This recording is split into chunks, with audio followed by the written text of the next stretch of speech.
The Copper Queens, where do you even start from? I think they've been, the right word is, they've been magnificent. For the first time in the current tournament format, they've made it to the quarterfinals, and impeccably so. Winning 2 of their group matches and then drawing the other, scoring 5 goals in the process, only allowing 1. That means they've been scoring at a rate of 1.7 goals per game, conceding at 0.3. Whichever you want to look at it, that's an excellent record, and I think it doesn't surprise that they've gone on to win the group.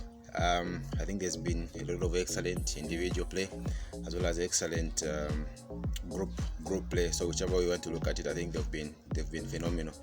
I think the results that we are seeing now, an outcome of a particular process. I think we all agree that these guys have been playing together for a long time, and then it's also a result of good coaching. So kudos to everyone that is involved in the team.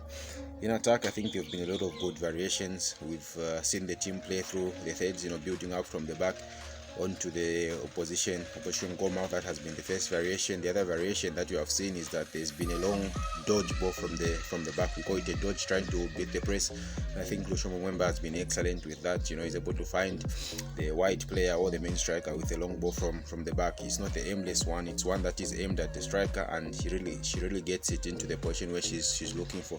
And then there are times that we've actually seen a through ball from the middle third, which for me is a good variation as well. And I think that's why it's been difficult for any team, especially the last 2 games, to handle the Copper Queens because of the kind of variations that they've had. Also in attack, I think we've seen them playing to their strength. Most of those players in that team are quick. Most of those players in that team are comfortable with the ball at their feet, and I think that's what we have seen. Best way in coaching really is trying to maximize on your players' innate abilities, trying to maximize on your players' strength, and I think Coach Bruce Mwape and his team have done that to their credit. Basically, it's football at its sweetest, really. It's defenders taking part in the attack and attackers taking part in the defense. We've seen that the press starts very, very high, and also we've seen that defenders are involved in the attacking process, both on the left and on the right side, and I think that works well for the team. Defensively, we haven't really been exposed so much, especially in the last 2 games, chiefly because we have dominated the ball. In the first game against Cameroon, we were a bit exposed because I think we sat too deep. There were a few instances where we may not really have been tight enough. Because remember, there are 2 things. It's not just about sitting deep, but it's about sitting deep as well as being tight enough to avoid penetration. There were a lot of instances where we managed to do that, but a few instances where where they managed to penetrate, I think we were lucky enough not to consider, and that's what football is. Sometimes you need a speck of luck, but whatever the case, we cannot take away from the team. They've done an exceptionally good job. Some of the qualities in that team that we've seen is that the players are working for each other. Like I said earlier on, they know each other, so they are working for each other. They know what weaknesses they may have and where they may need to complement each other, and also the team is playing hard both on and off the ball, which is another area of strength. What are some of the other areas of strength that this team has? I think there's very good build-up play. I think the use of the wide areas is very good, especially where Mapepa is playing. I think her impact on this tournament is probably being underestimated. She's an exceptional player, and the ball, whenever the ball goes to her side on the left side, that trouble is brewing for the opponent. No wonder she's even been able to win two penalties.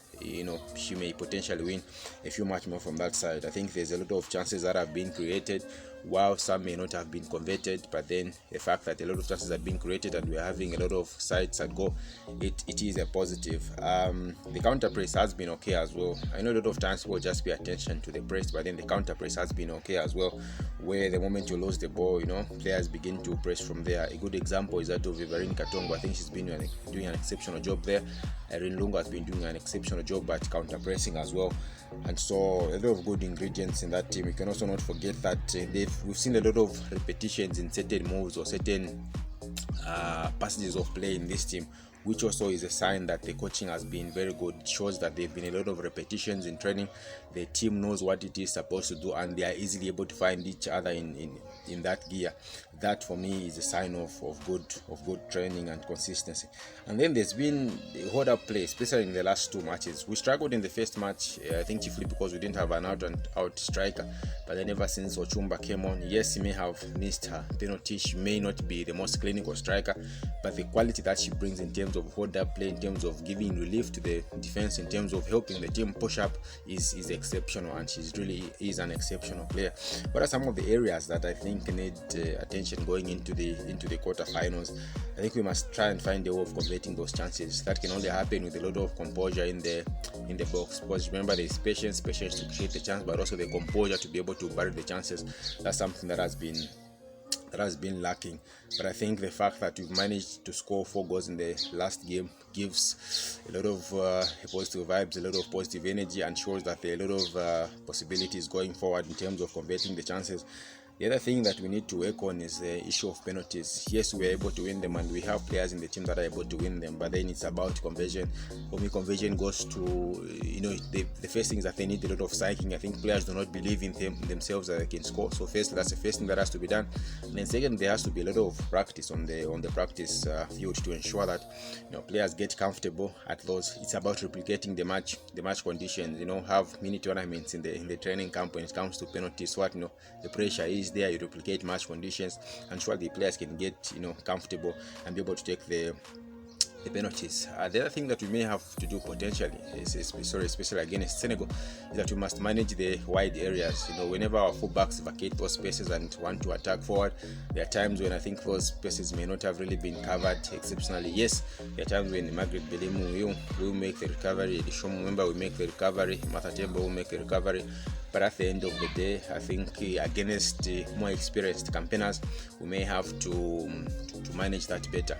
How should our approach be against Senegal? I think more like a blend of what we saw against Cameroon and what we saw against against Togo and Tunisia. It's about staying tight, like I said, at the back, staying deep, staying tight, but then picking the moments when we can go forward, and the few moments that we may possibly have the ball, we make the most out of it.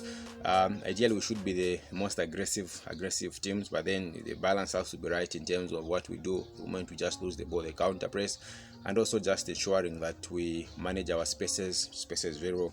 But overall, it's been an exceptional campaign from the ladies so far, and I think what we can ask for going forward is more of the same. After all, history beacons, and whatever happens, we have all it takes to go and get them. And so the World Cup slot is open, the door remains ajar. It's just up to the girls to make the most out of the opportunity and stake their claim to get their ticket to the World Cup in Australia and New Zealand. Until then, thanks for joining me. Bye bye.